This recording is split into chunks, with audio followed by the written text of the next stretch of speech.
एक बड़ा प्रदर्शन राजधानी रायपुर में हो रहा है, जहां कांग्रेस ने पहले ही ऐलान किया था कि वे 21 अप्रैल को सीएम हाउस का घेराव करेंगे, मगर कांग्रेस के केंद्रीय बड़े नेता का नेतृत्व इस प्रदर्शन में दिखाई नहीं दिया, जिसे लेकर भाजपा नेता ने बयान दिया और कहा कि कांग्रेस के बड़े नेताओं का प्रदर्शन में शामिल ना होना ये दिखा रहा है कि छत्तीसगढ़ में कांग्रेस का नेतृत्व बेहद ही कमजोर हो गया है और जिंदा रहने की लड़ाई अब कांग्रेस लड़ रही है। सभी प्रदेशों में और बड़े जो प्रदेश हैं उसमें अलग अलग स्थानों पे सारे सीनियर लीडर प्रेस कॉन्फ्रेंस कर रहे हैं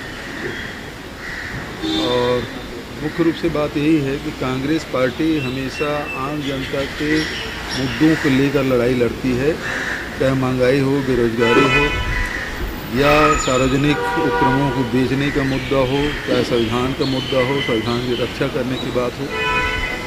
ये सब आम जनता से जुड़े हुए मुद्दे हैं जिसको लेकर लड़ाई लड़ती है और भारतीय जनता पार्टी और उसकी सरकार जो है वो कांग्रेस पे हमला करती है। तो नेशनल हेराल्ड का मामला हो, चाहे प्रियंका जी के परिवार में जिस प्रकार से हमले हुए हैं और आपने देखा होगा मेरे घर में 15 दिन के अंदर में ईडी और सीबीआई के जिस प्रकार से छापे पड़े, ये वैसे विपक्षी नेताओं के यहाँ लगातार इस प्रकार से कार्रवाई की जा रही है, ये उनका हताशा है, निराशा है। और ख़ासकर नेशनल हेराल्ड वाला मामला जो है राष्ट्रीय आंदोलन में उसकी बड़ी भूमिका रही है, उसके बचाने के लिए कांग्रेस पार्टी ने उसे वहाँ के कर्मचारियों के, पत्रकारों को भुगतान के लिए, वहाँ के रख रखाव और बिजली बिल के लिए पैसे दिए, उसमें इनको भ्रष्टाचार नज़र आता है। उसमें वो जो कार्रवाई किए, तो ये बता रहा है कि भारतीय जनता पार्टी के पास अब कोई मुद्दा रहा नहीं और वो लगातार इस प्रकार से बखला के कार्रवाई कर रहा है। समिति के द्वारा अभी बढ़ते हुए अपराध को लेकर जो मुख्यमंत्री निवास का घेराव किया जा रहा है, दरअसल आज कोई सुरक्षित नहीं है। भारतीय जनता पार्टी के वरिष्ठ नेता बृजमोहन अग्रवाल जी मुख्यमंत्री को चिट्ठी लिखे हैं कि राजधानी में पुलिस बल बढ़ाया जाए। तो ये भारतीय जनता पार्टी के लोग खुद ही कह रहे हैं कि आम जनता सुरक्षित नहीं रहा और जिस प्रकार से अभी प्रशासनिक अधिकारियों के, जिला के एसपी, कलेक्टर जो बदले गए हैं, सरकार खुद मान रही है कि कंट्रोल में कुछ है ही नहीं है। इसलिए प्रदेश कांग्रेस कमेटी के द्वारा ये प्रदर्शन किया जा रहा है। विष्णुदेव साय जी आदिवासियों को हिंदू बताने में लगे हुए हैं, तो उसको संविधान पढ़ लेना चाहिए और संविधान में आदिवासियों को एक अलग स्टेटस दिया हुआ है। यदि वो स्टेटस खत्म हो जाए तो आरक्षण खत्म हो जाएगा। तो पहले ये तय कर ले, संविधान पहले पढ़ ले, उसके बाद कोई बयान दे, किसी कहने से बयान ना दे। यदि आदिवासी हिंदू लिखना शुरू कर दे तो उसको आरक्षण मिलना बंद हो जाएगा। वो आदिवासी हैं इसलिए उसको आरक्षण का लाभ मिल रहा है। तो विष्णुदेव साय जी शायद संविधान नहीं पढ़े हैं, वो स्टेटस क्यों मिला है उसको पहले पढ़ लें, उसके बाद बयान दें। अजय चंद्राकर जी को उनके सहयोगी साथी, जिसको अपना बड़ा भाई मानते हैं, बृजमोहन अग्रवाल जी की जो चिट्ठी, उसको पढ़ लेना चाहिए। दूसरी बात ये है कि जैसे अखिल भारतीय कांग्रेस कमेटी ने तय किया, अभी परसों ही तय किया कि कल ही सूचना मिली हम सबको अलग अलग राज्यों में जाना, जैसे कि मैंने पहले बताया। तो पार्टी के काम से यदि मैं यहाँ अनुपस्थित हूँ तो उसे किस प्रकार से अनुपस्थिति माना जाएगा। यदि यहाँ रह के नहीं जाता तो बात अलग थी। अब अजय चंद्राकर जी को बहाना मिल गया है उसको बयान देना, तो अजय चंद्राकर जी की स्थिति ये है कि उसको तो वैसे भी दूध में पड़े मक्खी की तरह निकाल फेंक दिए हैं। न संगठन में उसको स्थान मिला है, न सत्ता में स्थान मिला है। मंत्रिमंडल के फेरबदल की चर्चा बजट सत्र में बड़ी जोरों से थी, न राष्ट्रपति जी के जाने के बाद तुरंत बाद विस्तार किया जाएगा, लेकिन पता चला वो भी टाइटा फीस हो गया। जी हाँ, अभी जिस प्रकार से भारतीय जनता पार्टी के नेताओं ने सुप्रीम कोर्ट के आदेश पर जो टिप्पणी की है और इतने अभद्र भाषा में, मैं समझता हूँ पहली बार कोई बोला होगा, वो भी भाजपा के 4 बार के सांसद निशिकांत दुबे ने सुप्रीम कोर्ट के चीफ जस्टिस पे सीधा आरोप लगाया कि जितने भी गृह युद्ध हो रहे हैं उसके जिम्मेदार सीजीआई खुद हैं। अभी तो मानसिक दिवालियापन का निशानी भी है कि गृह युद्ध कहाँ है, पहले तो ये बताए। और दूसरा, यदि कहीं उपद्रव या दंगे हो रहे हैं उसके लिए सीजीआई जिम्मेदार है, ये तो सीधा सीधा न्यायालय पर टिप्पणी है। उसी प्रकार से आप देखेंगे उपराष्ट्रपति ने जो बयान दिया, वो क्या बयान? उपराष्ट्रपति ने यही बयान दिया है कि ये संसद से ऊपर हो गया सुप्रीम कोर्ट। जबकि सुप्रीम कोर्ट के फैसले को देखेंगे, राज्यपाल और राष्ट्रपति को जो उन्होंने कहा कि 3 महीने के भीतर में आपको आदेश देना है, तो ये तो जो लोकसभा है, राज्यसभा है और विधानसभा है, उसकी गरिमा को बढ़ाने वाला फैसला है। यदि विधानसभा में जनप्रतिनिधि बैठ के कोई फैसला करते हैं तो उस बिल को महीनों नहीं सालों रोका जा रहा है। छत्तीसगढ़ में कितने बिल हैं जो रोक के बैठे हैं राज्यपाल, और अभी भी कुछ नहीं कर रहे हैं। और सुप्रीम कोर्ट के आदेश के बाद भी राज्यपाल उसमें कुंडली मार के बैठे हुए हैं। तो ये तो सीधा सीधा विधानसभा के जो सुप्रीम कोर्ट ने कहा कि विधानसभा का इससे मान ही बढ़ रहा है। तो विधायिका को ताकतवर बनाने का काम यदि सुप्रीम कोर्ट का फैसला है तो उसमें उपराष्ट्रपति की तकलीफ क्यों हो रही है?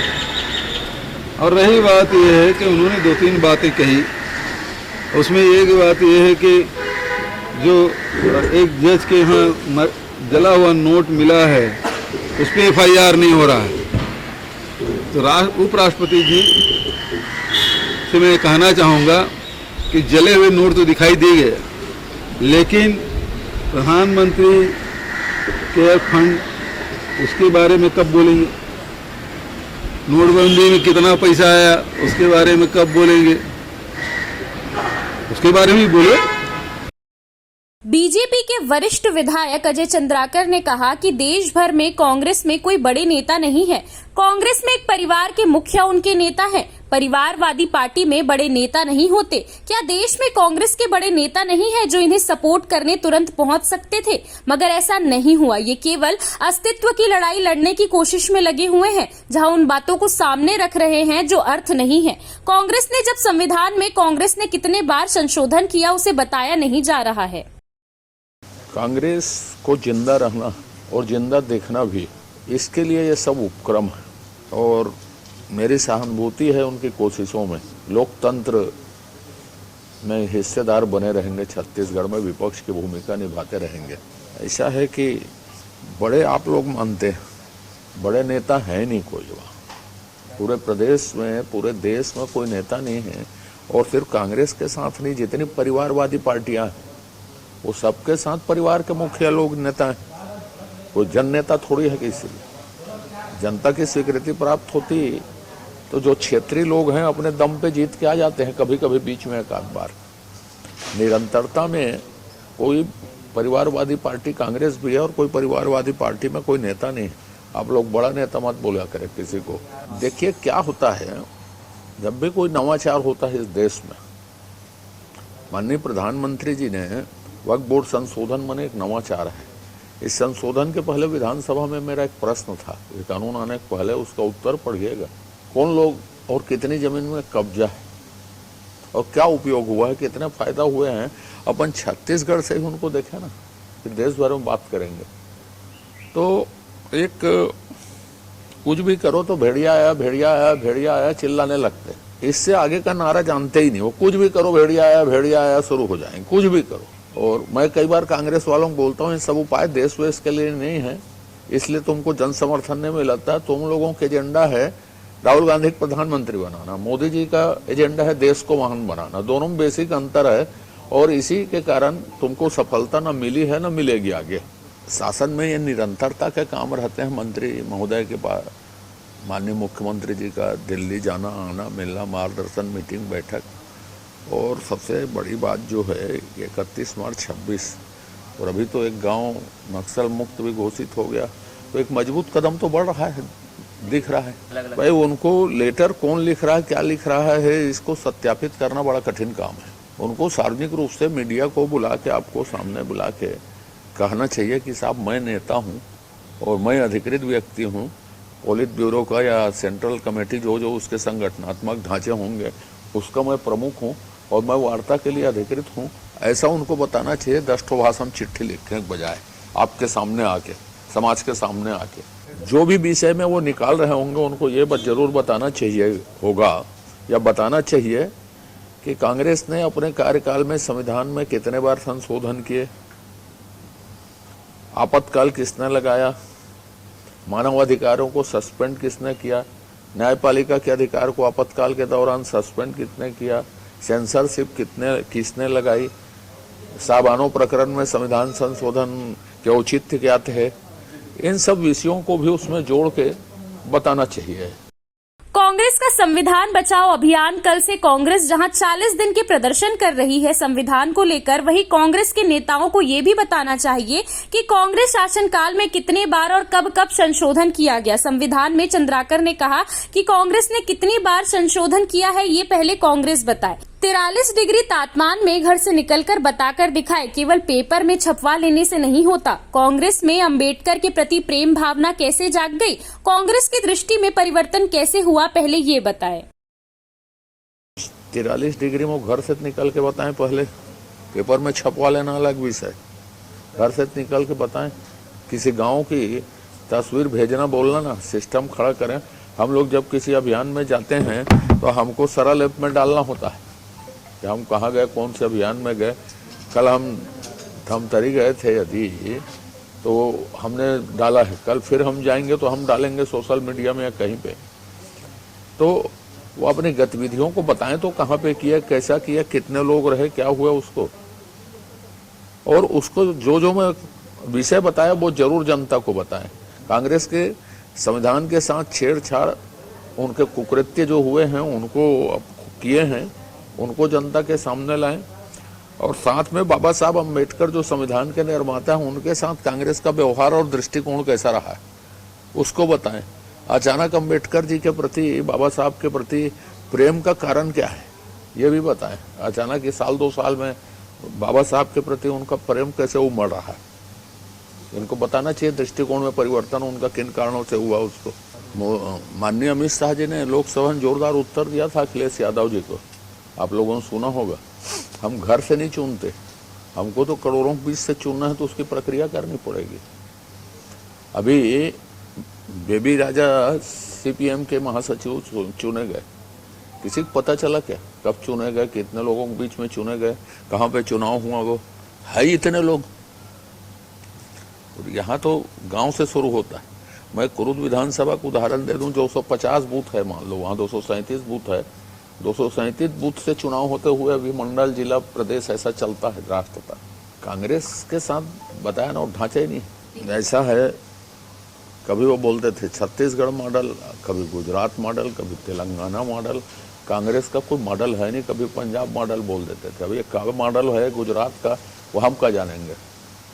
भूपेश बघेल जी और शिव डहरिया जी वहाँ क्या खोजे हैं, और इतना अच्छा मॉडल था कि यहाँ विदा होकर वहाँ क्यों गए हैं। वहीं पूर्व विधायक ने कहा कि बीजेपी का जन जागरण अभियान 25 अप्रैल से वक्फ संशोधन बिल पर बीजेपी चलाएगी। बीजेपी वरिष्ठ विधायक अजय चंद्राकर ने कहा कि देश में जब नवाचार होता है तब कांग्रेस भेड़िया आया चिल्लाते हैं। कांग्रेस को भेड़िया आया कि आगे का नारा नहीं पता। कांग्रेस का केवल एक ही एजेंडा है कि राहुल गांधी को पीएम बनाना है। प्रधानमंत्री मोदी का एजेंडा विकसित भारत बनाना है। कांग्रेस में कोई बड़ा नेता नहीं है। कांग्रेस परिवारवाद वाली पार्टी है और एक परिवार के मुखिया ही इस पार्टी को सदियों से चला रही है। सीसीएन शार्क न्यूज के लिए ब्यूरो रिपोर्ट।